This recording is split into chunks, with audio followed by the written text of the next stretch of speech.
Hi, I'm Bruce Hull, and I believe my public service experience, my service in the Marine Corps, and my business experience qualify me to be the next mayor of Spring Hill. I'm currently in my second term as alderman in the 4th Ward, and I serve as vice mayor on the board of mayor and aldermen. I served as chairman of the Spring Hill Planning Commission for 3 out of my 5 years on that body.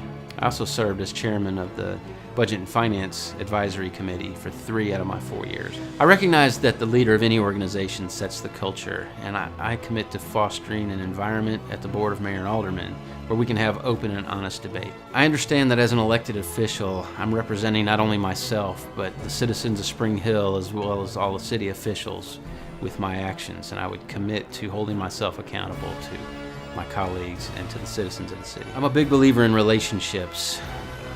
We need to build strong relationships with our neighboring cities, both counties that we reside in, as well as the state. We need to have strong relationships on the board of mayor and aldermen. You want folks to be interested in what you're doing, then you have to take an interest in what they're doing. We need to rebuild our relationships down at the Metropolitan Planning Organization, who gives all projects to TDOT. We need to be at those meetings, and I would commit that either myself or the vice mayor or at least one of the other aldermen will be at all those meetings. I also plan on being very involved at the county levels with the county economic development commissions and those types of organizations.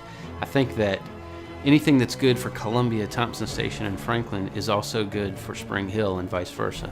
A friend of mine says a rising tide lifts all boats, and I believe that. When I was elected in 2007, the city's finances were a mess. I was appointed to the newly formed Budget and Finance Committee, and I was elected chairman by my peers.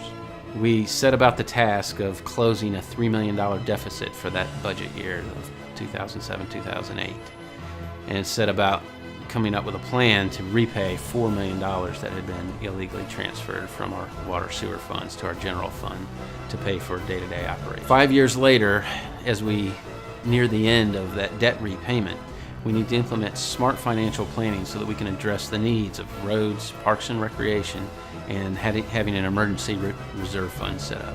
During my time leading the Spring Hill Planning Commission, we developed a master land use plan. This plan must be used as a guide as we zone and annex property into the city. 34% of the population of Spring Hill is under the age of 18.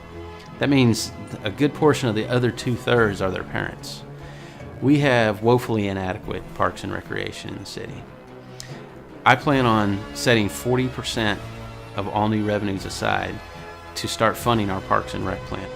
It's $62 million over 30 years. In order to fund that, I'm going to propose we set aside 40% of all new revenues. I think Parks and Rec go hand in hand with economic development.